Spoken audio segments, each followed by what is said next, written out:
Terima kasih untuk kesempatan yang diberikan kepada saya, luar biasa yang hadir pada pagi hari ini. Ini sebenarnya tadi saya bisik-bisik di belakang bahwa orang-orang yang berada di sini sebenarnya orang-orang yang bisa mengubah kita. Jadi saya berharap mimbar bebas ini adalah mimbar yang bisa memberikan kontribusi yang signifikan. Tidak hanya kita teriak, tidak hanya kita berbicara panjang lebar, tetapi tidak ada follow up dan tidak ada bukti nyata dari kegiatan pada pagi hari ini.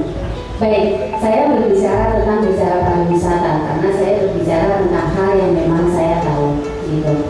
Yang pertama ada 4 hal yang saya sampaikan di sini. Yang bicara mungkin disampaikan dulu nama Mbak Widya, organisasinya. Baik, nama saya Widya Astuti. Organisasi saya tidak membawa nama organisasi, tetapi saya membawa nama saya sendiri sebagai seorang aktivis sosial dan aktivis lingkungan hidup, termasuk di bidang pelaku pariwisata. Jadi saya mensoroti 4 hal poin pokok. Kalau bicara tentang pariwisata, kita bicara tentang manusia, kita bicara tentang alam, kita bicara tentang budaya yang melekat di dalamnya. Pertanyaannya, apakah kegiatan pariwisata di Kabupaten Magetan ini sudah melakukan 3 hal tersebut? Bicara tentang pariwisata bukan tanggung jawab hanya di sektornya dinas pariwisata saja, tetapi tanggung jawab seluruh sektor yang terkait. Seluruh sektor yang terkait ini siapa? Di dalamnya ada Permas, di dalamnya ada koperasi, di dalamnya ada Diskominfo, di dalamnya ada pertanian. Jadi bukan hanya tanggung jawab dari dinas pariwisata. Satu yang menjadi pertama yaitu branding kota. Bicara tentang pariwisata, bicara tentang UMKM, bicara tentang kegiatan ekonomi lain-lain, tapi kalau kota atau kabupaten kita belum mempunyai brandingnya, percuma. Branding ini untuk apa? Branding ini identitas diri, sama dengan fingerprint, sama dengan sidik jari kita. Branding kita, kalau Bapak Ibu sekalian membaca di Wikipedia, ditulis julukan Kota Magetan, Kabupaten Magetan ini apa? The Nice of Java, the Sunset of East Java, kaki gunung, itu julukan Pak. Pertanyaannya, kalau itu disampaikan di Wikipedia yang merupakan laman resmi bagi nasional bahkan internasional saat orang ingin mengetahui Kabupaten Magetan, apakah the Nice of Java, the Sunset of East Java dan kaki gunung ini sesuai dengan kepribadian kita? Branding ini menentukan arah pembangunan kita Pak. Branding kita ini apa? Kota budaya, kota pelajar, kota apa? Magetan smart, Magetan terdepan, Magetan memandang apa? Nah, kalau misalnya ini UMKM bergerak ekonomi kreatif, bergerak berdasarkan laporan bahwa ekonomi kreatif di tahun 2022 menuju ke awal tahun 2023 memberikan kontribusi yang signifikan, bagaimana mereka akan berpromosi kalau kita tidak memiliki branding? Apa branding? Satu. Terus yang kedua, sumber daya manusia. Sekaya apapun kita, seindah apapun Magetan, kalau sumbernya zero, tidak akan ada manfaatnya buat masyarakat Pak. Sumber daya manusia ini bukan hanya pada pelaku pariwisata, tetapi juga pemangku kebijakan dan pengguna anggaran. Mereka harus mempunyai kapasitas sumber daya manusia yang mumpuni, yang sesuai dengan keahliannya. Bagaimana seorang pemangku kebijakan bisa mengeluarkan keputusan yang tepat di bidang pariwisata kalau dia tidak tahu permasalahan di bidang pariwisata?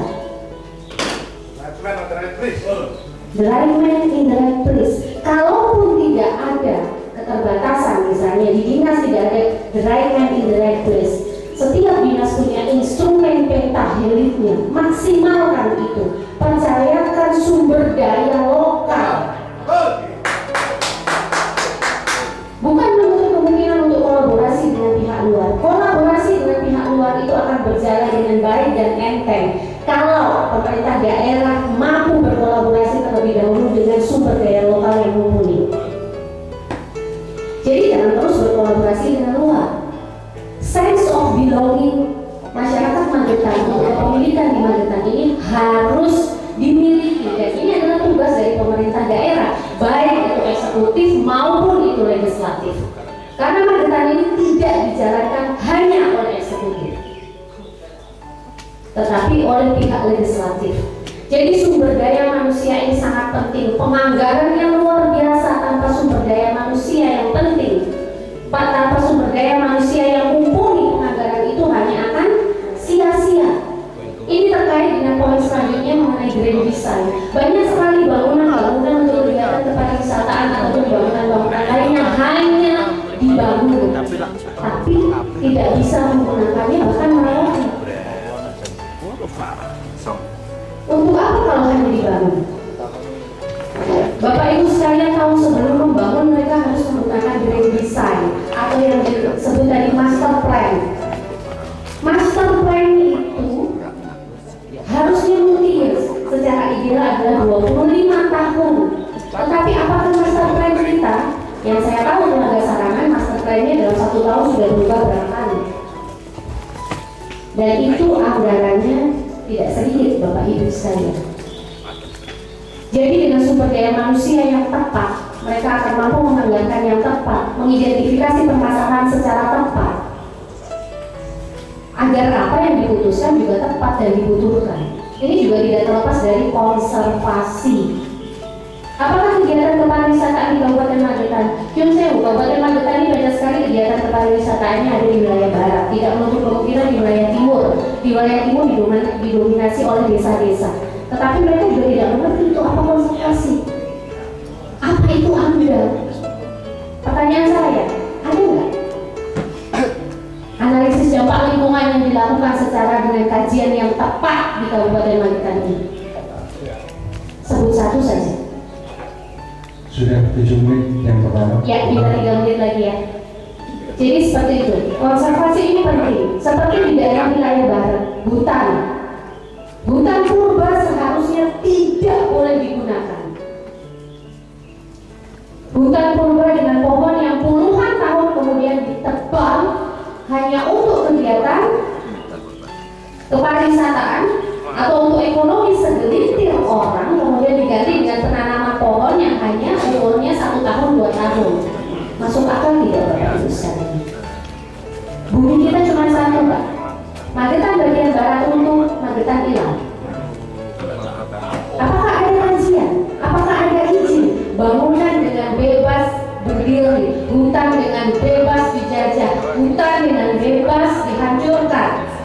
Oh, ini kan permudah untuk perizinan. Kita negara, pemerintah daerah harus memfasilitasi kegiatan kepariwisataan, karena kegiatan kepariwisataan ini menarik banyak sekali pekerja. Benar. Tetapi apakah juga memikirkan dengan kemudahan perizinan itu konservasi juga dipikirkan? Apakah ada zonisasi? Magetan tidak mempunyai zonisasi Bapak Ibu sekalian.